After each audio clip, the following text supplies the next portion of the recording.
Assalamualaikum warahmatullahi wabarakatuh. Selamat pagi teman-teman semuanya. Berjumpa kembali dengan saya di mata kuliah metodologi penelitian.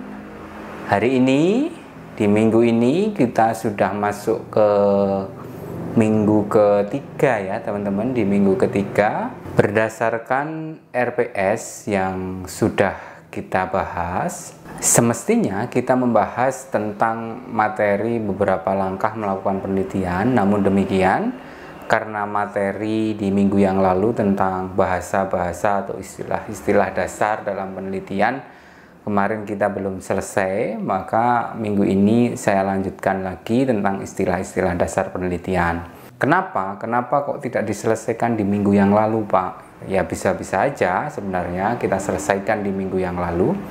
Namun demikian, saya pribadi sebenarnya ketakutan pribadi saya, teman-teman nanti kalau terlalu banyak istilah yang kita kenalkan di minggu yang lalu di satu pertemuan, saya takutnya nanti teman-teman kebingungan. Karena memang ada beberapa istilah yang menurut mungkin beberapa teman-teman sudah tahu, tapi saya yakin sebagian besar dari teman-teman belum aware soal beberapa istilah dasar di dalam penelitian ini. Makanya saya split, saya bagi menjadi 2 kali pertemuan khusus untuk mengenal istilah-istilah dasar dalam penelitian. Terakhir kali teman-teman kita bicara soal variabel ya. Terakhir kali kita bicara soal variabel. Kita juga mengenal beberapa variabel di situ. Ada 2 variabel ya, ada 2 variabel. Yang pertama ada variabel independen, kemudian ada variabel dependen. Saya pun juga sudah memberikan semacam evaluasi untuk mengukur pemahaman teman-teman terkait materi di minggu yang lalu. Saya sudah bagikan artikel penelitian dan saya meminta teman-teman untuk mengidentifikasi. Salah satunya adalah identifikasi mana variabel independen dan mana variabel dependen. Mungkin teman-teman yang dari program studi HPI mungkin bertanya-tanya, Pak, mengapa kok artikelnya bukan sesuai dengan bidang saya misalkan. Ya, saya bagikan adalah artikel di bidang ilmu saya ya.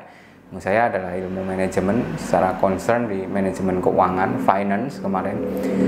Saya pikir tidak apa-apa karena untuk pertemuan-pertemuan awal, saya pikir itu untuk mengukur kemampuan teman-teman dalam proses identifikasi mana sih yang disebut variabel, kemudian mana yang disebut variabel independen, mana yang disebut variabel dependen. Jadi saya pikir tidak apa-apa.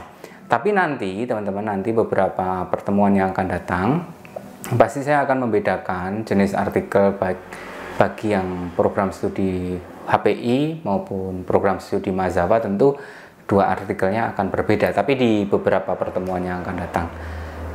Dan khusus di pertemuan hari ini nanti saya juga akan bagi artikel. Saya minta teman-teman untuk identifikasi beberapa istilah-istilah dasar di dalam penelitian. Ini nanti sudah mulai saya bedakan. Jadi untuk teman-teman HPI mungkin mulai hari ini akan concern ke beberapa artikel yang sesuai dengan bidang ilmu jenengan. Di Mahasiswa manajemen, karena basicnya manajemen zakat dan wakaf ini juga ilmu manajemen. Saya pikir juga tidak masalah juga ketika saya bagi artikel-artikel yang berkaitan dengan finance bidang saya, karena toh jenengan juga mendapatkan mata kuliah manajemen keuangan. Oke teman-teman, langsung saja kita lanjutkan ya istilah-istilah dasar yang kemarin sempat terputus, sempat terhenti. Seperti yang tadi saya sampaikan bahwa terakhir kali kita bicara soal variabel. Nah, hari ini kita akan membicarakan salah satu istilah dasar istilahnya yang sering digunakan oleh beberapa peneliti, yaitu hipotesis. Teman-teman saya pikir juga sering dengar hipotesis, hipotesa, dan beberapa istilah yang lainnya itu tentang hipotesa, hipotesis, atau dugaan dan lain sebagainya. Nah, sebenarnya hipotesis itu apa sih? Hipotesis itu kalau teman-teman bisa lihat kembali ke slide yang saya bagikan, hipotesis di situ didefinisikan dugaan atau jawaban sementara.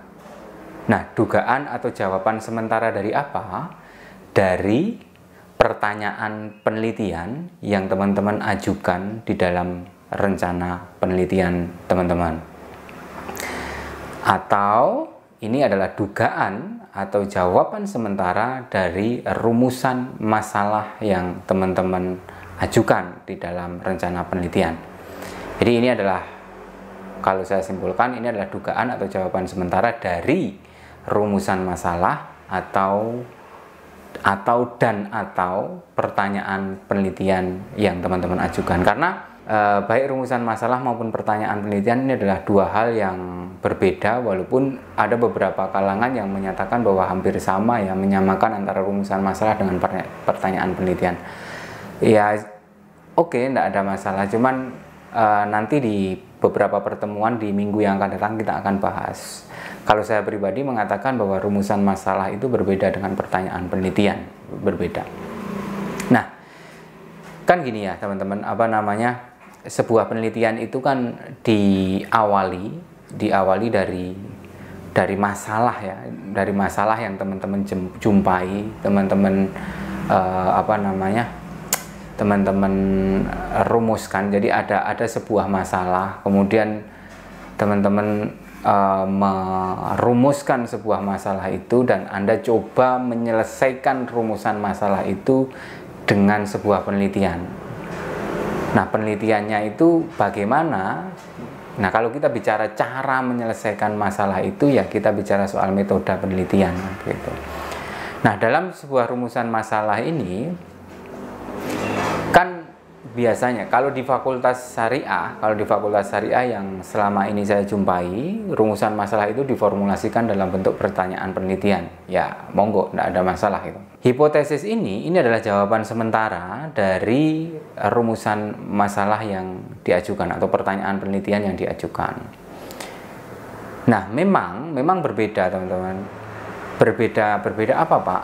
Berbeda antara pendekatan kualitatif dengan pendekatan kualitatif dengan kuantitatif. Biasanya kalau dalam pendekatan kuantitatif itu akan menggunakan sebuah hipotesa atau hipotesis atau jawaban sementara. Kita akan bahas secara spesifik di beberapa pertemuan yang akan datang tentang perbedaan pendekatan kualitatif dan kuantitatif. Tapi di sini saya akan singgung secara singkat terlebih dahulu bahwa kalau pendekatan kuantitatif itu kan dia menggunakan pendekatan bahwa dia akan menguji sebuah teori yang sudah ada. Jadi ini ada sebuah teori, kemudian dia melihat membaca dan lain sebagainya teori yang sudah ada itu.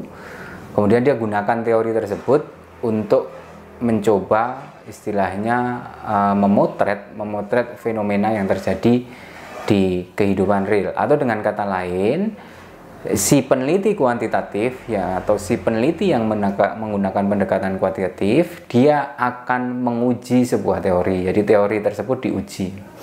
Nah, jadi pendekatan kuantitatif itu adalah menguji sebuah teori. Makanya ketika menguji sebuah teori, misalkan ada di teori manajemen, misalkan seperti yang kemarin ya, contohnya misalkan kita mengatakan bahwa kepuasan konsumen, kemarin kan kita mencontohkan tentang kepuasan konsumen, itu dipengaruhi oleh kualitas sebuah produk, atau dibalik, misalkan bahwa kualitas sebuah produk, kualitas sebuah barang itu mempengaruhi kepuasan konsumen, misalkan kayak gitu. Nah, itu secara teori di dalam bidang ilmu manajemen ya mengatakan seperti itu, mengatakan bahwa yang namanya kepuasan konsumen itu dipengaruhi oleh kualitas. Teorinya mengatakan seperti itu. Tapi apakah benar seperti itu?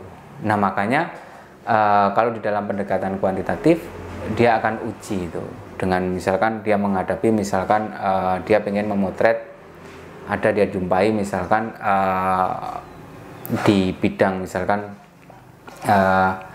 zakat, misalkan lembaga zakat, lembaga wakaf dan lain sebagainya. Apakah di lembaga-lembaga tersebut, apakah kualitas produk layanan dari lembaga tersebut juga mempengaruhi kepuasan konsumen. Dalam konteks ini adalah konsumen di sini adalah si muzaki ya, orang yang berzakat. Nah, bisa jadi diuji tersebut. Jadi dia menggunakan teori di dalam bidang pemasaran yang menyatakan bahwa kualitas produk mempengaruhi kepuasan konsumen. Dia gunakan untuk memotret kondisi yang terjadi dalam lembaga wakaf, lembaga zakat, dan beberapa lembaga filantropi yang lainnya, misalkan kayak gitu. Nah, kalau paradigmanya atau cara berpikirnya adalah seperti itu, pengujian seperti ini, maka ini dinamakan pendekatan kuantitatif. Karena dia sudah berangkat terlebih dahulu dari teori yang ada. Jadi teori yang ada dibangun terlebih dahulu, menyatakan bahwa kualitas produk itu mempengaruhi kepuasan konsumen atau kepuasan pelanggan. Nah, kemudian akan ada yang namanya pertanyaan penelitian gitu. Apakah kualitas produk itu mempengaruhi kepuasan pelanggan? Nah, pertanyaan penelitian ini ada jawaban sementara. Jawaban sementaranya itu namanya hipotesa. Misalkan hipotesisnya adalah kualitas produk berpengaruh terhadap kepuasan pelanggan. Nah, ini jawaban sementaranya. Nah, di dalam penelitian kuantitatif itu kan sebenarnya menguji hipotesis tersebut, menguji jawaban sementara tersebut. Apakah hipotesis tersebut diterima? Kalau hipotesis tersebut diterima, itu namanya bahwa ternyata secara pengujian hipotesis yang kita rumuskan itu terbukti gitu. Nah, berbeda dengan penelitian kualitatif, teman-teman. Penelitian kualitatif itu biasanya kalau misalkan teman-teman coba baca beberapa artikel penelitian kualitatif, atau nggak usah jauh-jauh lah, misalnya nggak usah jauh, teman-teman coba baca beberapa skripsi yang ada di bidang hukum gitu ya. Kebanyakan beberapa skripsi di bidang ilmu hukum itu biasanya menggunakan pendekatan kualitatif. Jadi pendekatan kualitatif ini tidak menguji, dia tidak menguji teori yang sudah ada, tidak. Tapi dia berangkat dari fenomena, berangkat dari realita yang ada. Misalkan ada sebuah ada sebuah sengketa hukum, misalkan sengketa hukum. Nah, kemudian dia berangkat dari situ, kemudian dia mengurai sengketa hukum tersebut sebenarnya apa sih gitu. Nah, dia mencoba mendeskripsikan, mengeksplorasi dan lain sebagainya. Nah, itu adalah pendekatan kualitatif. Jadi dia berangkatnya, dia tidak menguji, tapi dia mencoba menguraikan, bukan hanya sekedar mendeskripsikan, tapi mencoba berangkat mengelaborasi secara lebih dalam tentang fenomena yang terjadi itu seperti apa. Kemudian nanti dilihat dengan menggunakan teori-teori yang sudah ada dan lain sebagainya. Jadi sebenarnya dua pendekatan itu perbedaannya adalah itu, teman-teman. Jadi kalau misalkan pendekatan kuantitatif itu berangkatnya, dia paradigmanya itu adalah menguji teori yang sudah ada itu. Jadi misalkan teori tadi saya contohkan, teori yang sudah ada mengatakan bahwa kualitas produk itu berpengaruh terhadap kepuasan konsumen, teorinya adalah seperti itu. Makanya dia buktikan apakah benar teori tersebut. Misalkan saya gunakan untuk memotret di lembaga filantropi misalkan. Nah, kebetulan kalau saya pribadi paradigmanya kebanyakan, kalau teman-teman lihat di Google Scholar saya, riset-riset saya memang kebanyakan adalah kuantitatif. Paradigma yang saya gunakan adalah kuantitatif. Jadi mungkin kalau kalau saya diminta untuk menjelaskan kuantitatif, mungkin saya akan bisa bicara lebih banyak. Tapi kalau misalkan penelitian kualitatif, mungkin saya tidak bisa bicara lebih banyak. Mungkin ya saya bicaranya mungkin secara teoritis saja, dan saya mungkin tidak bisa memberikan contoh-contoh praksis ya, contoh-contoh praksis berdasarkan pengalaman penelitian saya. Itu kalau kualitatif, karena hampir saya belum pernah melakukan penelitian kualitatif, tapi ya saya akan menyampaikan secara teoritis. Nah, kita akan bahas ini itu di beberapa pertemuan yang akan datang. Kita akan secara detail membedah apa sih perbedaan paradigma kuantitatif, paradigma pendekatan kuantitatif dengan paradigma pendekatan kualitatif. Oke, kita kembali ke hipotesis ya. Jadi itu teman-teman hipotesis. Hipotesis itu adalah dugaan jawaban sementara. Nah, biasanya memang ini digunakan untuk penelitian-penelitian yang kuantitatif. Karena pengujian, sebenarnya penelitian kuantitatif itu pengujian teori, di mana teori itu digunakan teori-teori yang sudah ada digunakan untuk merumuskan sebuah hipotesis, dan akhirnya hipotesisnya itu yang akan diuji, karena hipotesis itu ya sebenarnya berangkat dari teori yang sudah ada gitu ya. Atau dikatakan bahwa ya hipotesis itu teori gitu. Teori karena dia dirumuskan berdasarkan teori gitu, teori yang sudah ada. Itu ya teman-teman, itu hipotesis. Kemudian ada berikutnya, di slide berikutnya, istilah dasar yang berikutnya adalah teori. Nah, teori di sini kalau saya mengacu ke bukunya Cooper, teori ini didefinisikan is a set of interrelated scientifically concept gitu. Jadi kalau saya boleh terjemahkan dari apa yang dikatakan Cooper, teori itu adalah is a set, maksudnya adalah sekumpulan beberapa konsep yang secara saintifik berhubungan satu sama lain gitu. Loh, hampir sama dong Pak dengan hipotesis. Tadi kan hipotesis juga menyatakan bahwa kualitas produk berpengaruh terhadap kepuasan pelanggan gitu. Itu kan ada dua konsep yang coba diuji apakah ini berhubungan atau tidak. Iya memang iya. Cooper pun di dalam bukunya mengatakan bahwa memang sulit membedakan antara hipotesis dengan teori. Tapi kalau menurut pendapat saya, menurut penafsiran saya dari apa yang Cooper tuliskan di dalam bukunya, bahwa teori itu sudah teruji. Kalau teori itu sudah teruji. Kalau hipotesis itu kan itu semacam jawaban sementara yang memang belum diuji. Bisa dikatakan mungkin begini, bahwa teori itu adalah sekumpulan hipotesis-hipotesis yang sudah dilakukan pengujian oleh para ilmuwan kan, para ilmuwan. Jadi taruh contoh misalkan kayak tadi misalkan hipotesis yang mengatakan bahwa kualitas produk berpengaruh terhadap kepuasan pelanggan. Itu ada teorinya di dalam bidang ilmu marketing mengatakan seperti itu. Di bidang ilmu manajemen pemasaran ya itu mengatakan seperti itu. Nah, itu pun